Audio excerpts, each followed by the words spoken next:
Hello students, welcome back to online classes. Dear students, hope you all fine and healthy, and also I hope you have revised your chapters. So what we have learned 4 chapters. In the previous classes we have learned about nutrition in plants, nutrition in animals, cloth materials and heat and temperature. Okay, so let's continue your class. So today we are going to talk about the another chapter, transfer of heat. Okay, so today we will cover about the different ways of transfer of heat, and we will talk about conduction. Okay, now dear students, you have seen a steaming cup of coffee or tea get cold, warm. Why? After some time there is things, steam cup of coffee gets cold and a cold drink water bottle becomes warm. Why? Because of heat. Because heat is a form of energy and it can transform from one form to another, and heat can transfer also from one part to another. Okay, so by the transfer of heat, a cup of coffee, if we left laying on table for some time, it gets cooled because of transfer of heat. Why? Because temperature से less होता है. So it's a nature कि heat जो होती है, it transfer from its higher temperature to its lower temperature. तो heat में ये प्रॉपर्टी होती है कि वो हायर टेम्परेचर से लोअर टेम्परेचर की तरफ जाते हैं. तो कप ऑफ कॉफी तो वैसे ही जो गर्म है उसका टेम्परेचर ज़्यादा है, आसपास में जो है आपके टेम्परेचर लो है, तो वहाँ पे क्या होगा कि उसका टेम्परेचर फ्लो करके आपके सराउंडिंग एयर्स में मिक्स हो जाएगा और धीरे धीरे वो आपकी जो कॉफ़ी और टी है वो ठंडी हो जाती है. ठीक है, same things happen with chilled water bottle और कोल्ड ड्रिंक. ठीक है, जब हम उसको फ्रिज से बाहर निकालते हैं तो वाटर बॉटल का सरफेस तो पूरी तरह से कोल्ड है. ठीक है, बट उसके सराउंडिंग एयर्स क्या होते हैं, उसके कंपैरिजन में उसका टेम्परेचर ज़्यादा होता है. ठीक है, तो सराउंडिंग एयर से टेम्परेचर जो है आपके सरफेस पे जाके मिलता है, तो धीरे धीरे क्या हो जाता है, वो आपका जो वाटर बॉटल है वो गर्म हो जाती है. Okay, right, hope you have understood about this. Okay, now let's talk about the transfer of heat. ठीक है, तो it is the property of heat, its characteristics of heat, its transfer from higher temperature to its lower temperature. Okay, now heat can transfer by 3 different means. ठीक है, 3 तरीकों से heat जो होती है वो ट्रांसफर होती है. कैसे? कंडक्शन के थ्रू हो सकती है, यानी कि कंडक्शन जो है वो ट्रांसफर ऑफ हीट का प्रोसेस है. Convection and radiation. Okay, so we will talk about one by one each process. Okay, first है आपका, so first is conduction. Okay, now conduction only takes place in solid materials. Okay, यानी कि सिर्फ solids में ही conduction होता है. Remember you have learned in previous classes that solids are made up of कि closely packed small particles. So solid का हम अगर उसका इंटरनल स्ट्रक्चर देखेंगे तो सॉलिड के जो पार्टिकल्स होते हैं वो बिल्कुल एक दूसरे से बहुत ही पास यानी कि उनके बीच में there is a little space between their particles. ठीक है, सो जब हम इनको हीट दी जाती है तो धीरे धीरे उनके जो पार्टिकल्स होते हैं, पूरे सरफेस जो है आपका हीट हो चुका है, ये ट्रांसफर कैसे होते हैं, one inch to another inch. ठीक है, सो इनके जो पार्टिकल्स होते हैं after getting heat it vibrates. ठीक है, तो इन्हें वाइब्रेशन होता है, तो फिर ये वाइब्रेशन जो है आपके नेक्स्ट वाले पार्टिकल्स में वाइब्रेशन ट्रांसफर हो जाते हैं, यानी कि वो एक चीज वाइब्रेट हो रही है उसके साथ दूसरा है तो वो भी वाइब्रेट होने लगेगा. ठीक है, कि जब भी आप जैसे कि आपके फोन में वाइब्रेशन पे लगा देते हैं तो जिस प्लेस पे वो फोन रखा होता है वो भी आपका वाइब्रेट करने लगता है. तो सेम थिंग आपके कंडक्शंस में होती है सॉलिड पार्टिकल्स में, कि हीट मिलने के बाद उनके पार्टिकल्स क्या होते हैं, वो आपके वाइब्रेट करने लगते हैं. तो उनके वाइब्रेशन क्या होते हैं, उसके नेक्स्ट वाले पार्टिकल्स को भी वाइब्रेट करते हैं. ठीक है, तो जितने ज्यादा पार्टिकल्स वाइब्रेट होते हैं उतना ज्यादा, यानी कि जितने पार्टिकल्स वाइब्रेट होंगे वाइब्रेशन उतना ही ज्यादा होगा. ठीक है, तो धीरे धीरे करके ये वाइब्रेशन जो होते हैं वो आपके आगे पार्टिकल्स में मूव करते हैं एंड इसी तरह से आपका transfer of heat Okay, so how the conduction takes place, you have understood. Okay, so conduction, that's why conduction takes place in solids only and not of gases and liquids, because the molecules of liquids are very keep close, far away, and the molecules of gases are too far away from each other. So that's why conduction only takes place in solids. Okay, now there are some materials that can conduct heat through them easily, and some of them cannot. Okay, so the materials that can conduct heat through them very easily are called as conductors, or they are also called as the good conductors of heat.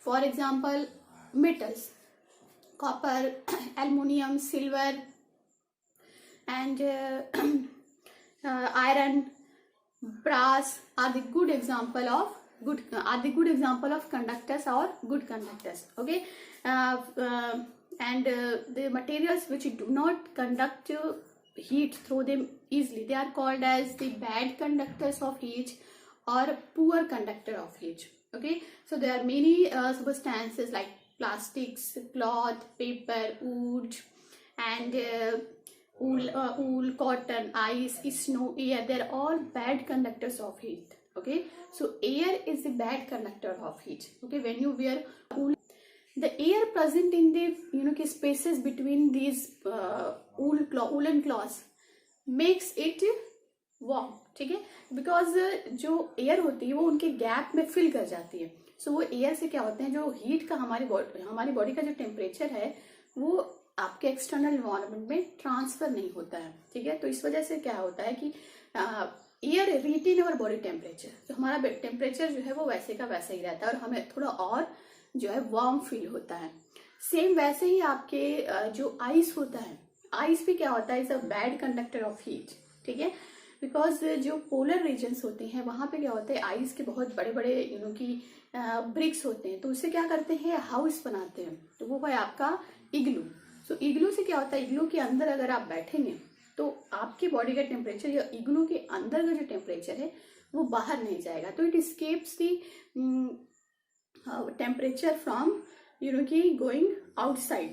ठीक है, तो बाहर जाने से हमारे temperature को वो रोकता है. सो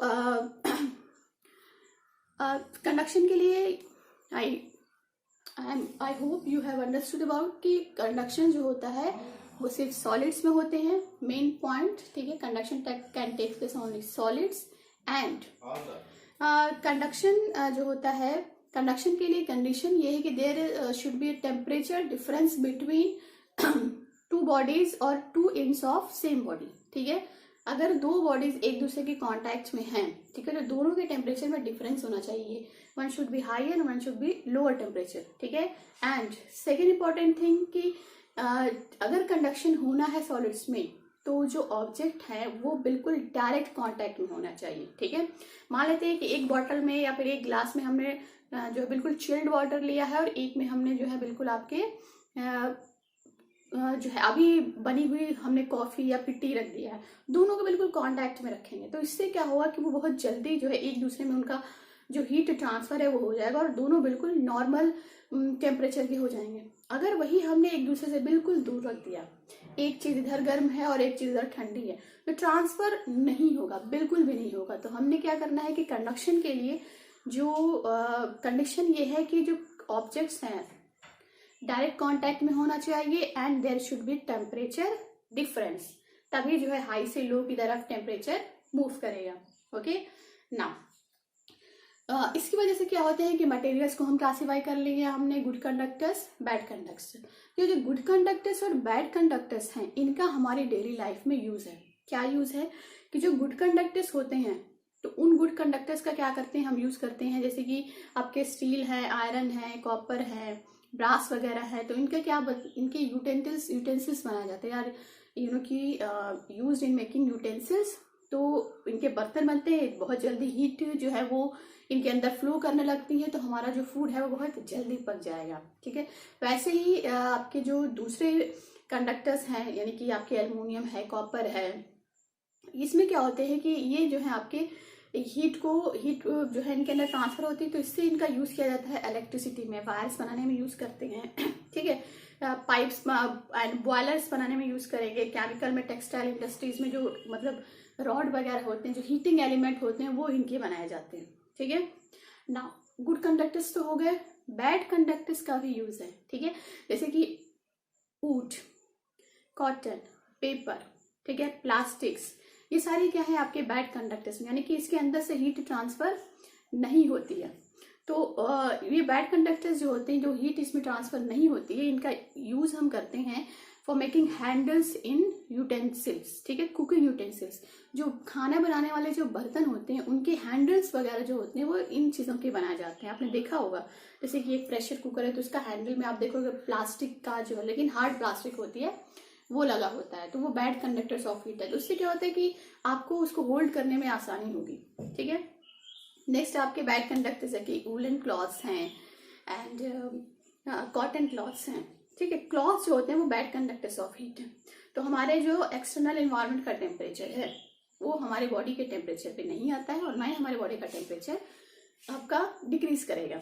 ठीक है, ना वैसे ही आइस के बारे में हुआ कि आइस भी बैड कंडक्टर है, एयर भी बैड कंडक्टर है। ठीक है, एस्बेस्टस जो है एक मटेरियल है, ये आपके जो है बैड कंडक्टर्स ऑफ हीट है। इसका यूज किया जाता है हॉट एरियाज में, तो वहां पे क्या होता है कि roof top of buildings eight places with hot climate. ठीक है, तो एस्बेस्टस को छतों पे लगाया जाता है ताकि वो जो है आपका मतलब जो धूप है या फिर जो हॉटनेस को जो है वो घर के अंदर नहीं ट्रांसफर करता है। ठीक है, वैसे ही थर्माकोल होगा, आपने देखा होगा कि जो फिशेज होती हैं उनको थर्माकोल का एक बॉक्स होता है, उसमें रखा जाता है। तो बेसिकली थर्माकोल को बॉक्स में जो आपके आइस रखे जाते हैं, उस आइस में फिशेस को रखा जाता है।